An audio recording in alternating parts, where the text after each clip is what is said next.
Assalamualaikum warahmatullahi wabarakatuh.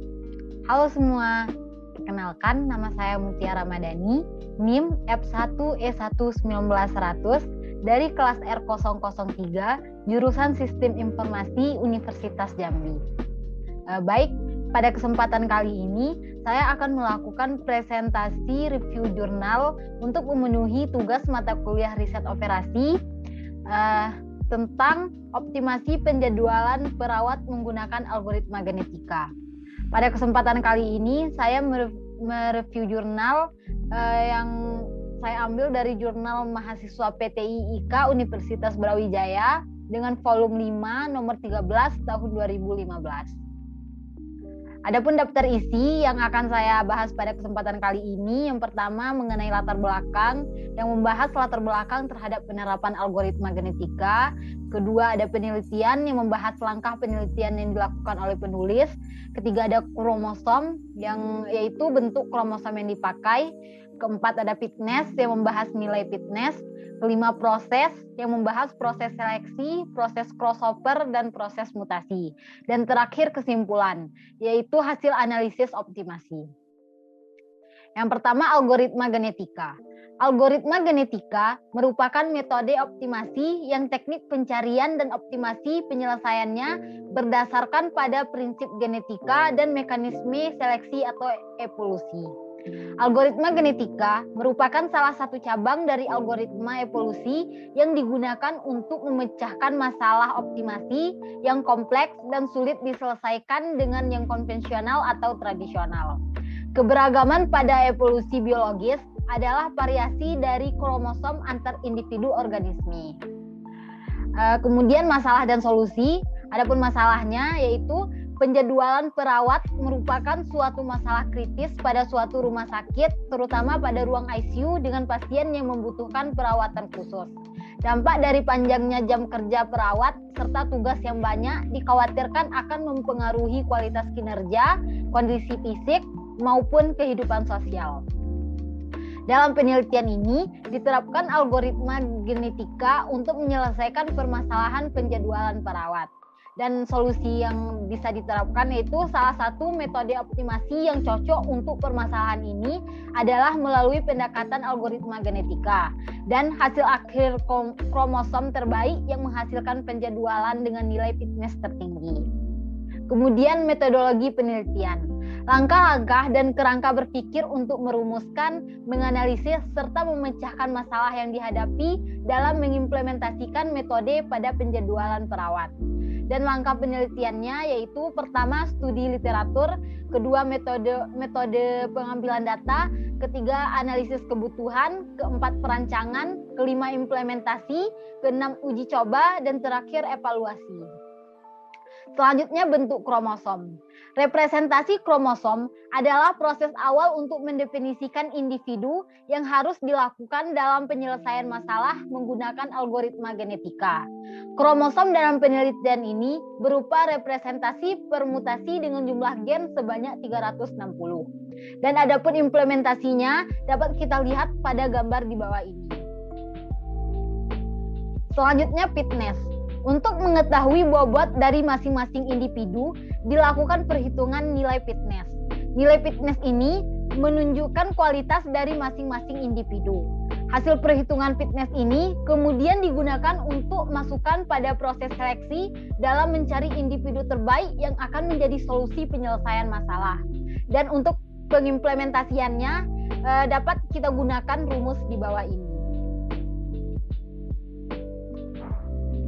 Nah, selanjutnya proses seleksi. Tahap seleksi dilakukan untuk memilih individu dari himpunan populasi dan offspring yang dipertahankan hidup pada generasi berikutnya. Dalam penelitian ini, proses seleksi dilakukan dengan menggunakan metode elitis. Proses seleksi dilakukan untuk menyaring semua individu hasil proses algoritma genetika untuk membentuk generasi baru. Proses seleksi menggunakan metode elitis selection, yaitu dengan memilih kromosom dengan nilai fitness terbesar sebanyak pop size yang telah ditentukan sebelumnya. Dan individu terbaik diperoleh dengan memilih kromosom terbaik dari kumpulan populasi dan anak-anaknya yang memiliki fitness tertinggi sebanyak pop size.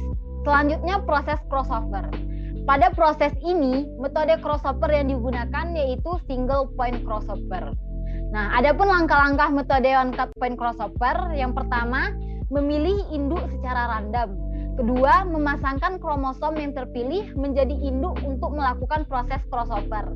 Ketiga, menentukan titik potong crossover secara acak. Dan terakhir, setelah ditentukan titik crossover, kemudian tukar gen-gen antar dua induk kromosom untuk menghasilkan offspring. Selanjutnya pengujian ukuran populasi. Pengujian pertama yaitu pengujian ukuran populasi terhadap nilai fitness. Jumlah generasi yang digunakan adalah 100 generasi dengan ukuran populasi yang diuji adalah 10, 20, 50, 100, 150, dan 200. Serta crossover rate 0,6 dan mutation rate 0,4. Pengujian ukuran populasi dilakukan sebanyak 10 kali. Nah, berdasarkan hasil pengujian, semakin besar ukuran populasi atau pop size, maka rata-rata fitness yang dihasilkan cenderung semakin besar. Pada ukuran populasi 10, individu memiliki nilai rata-rata fitness terkecil yaitu 0,23369, sedangkan pada ukuran populasi 200 individu, rata-rata nilai fitness mencapai nilai terbaik atau tertinggi yaitu 0,80094. Nah, selanjutnya pengujian banyaknya generasi. Pengujian kedua yaitu pengujian generasi terhadap nilai fitness. Pada uji coba generasi ini digunakan ukuran populasi 200. Ukuran generasi yang diuji adalah 20, 50, 100, dan 150 dengan crossover rate 0,6 dan mutation rate 0,4. Pengujian ukuran generasi dilakukan sebanyak 10 kali. Nah, berdasarkan hasil pengujian, semakin besar ukuran generasi, maka rata-rata fitness yang dihasilkan cenderung semakin besar.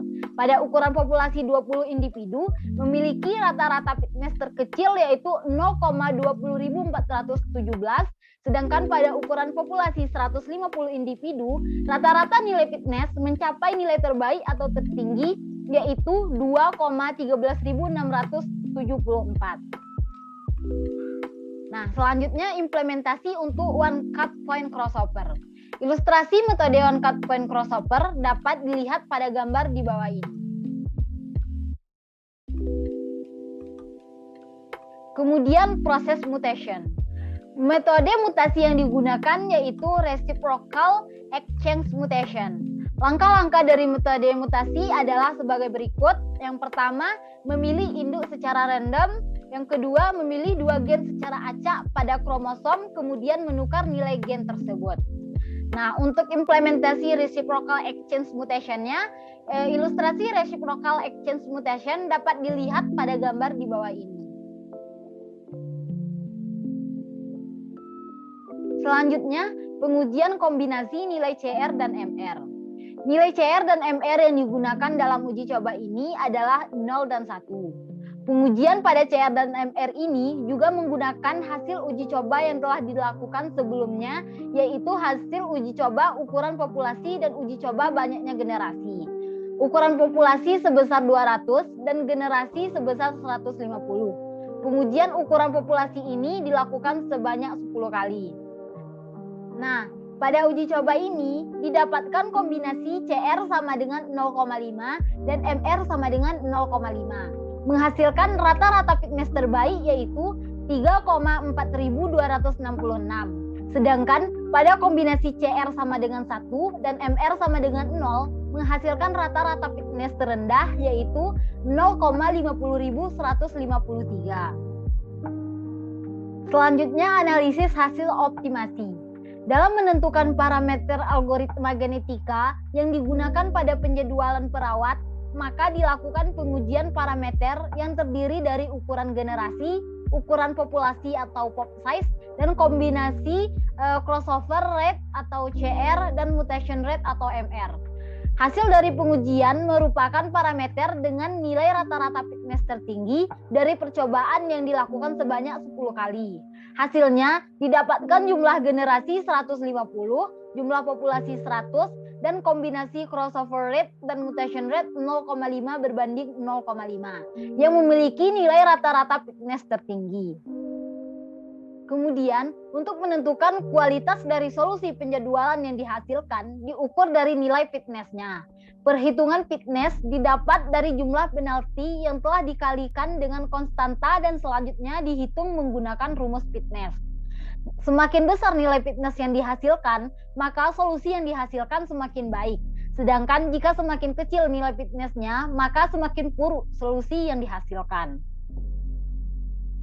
Nah, baik. Cukup sampai di sini presentasi yang dapat saya lakukan pada kesempatan kali ini. Apabila terdapat kesalahan, saya mohon maaf. Terima kasih. Saya tutup dengan wabillahi taufiq wal hidayah. Wassalamualaikum warahmatullahi wabarakatuh.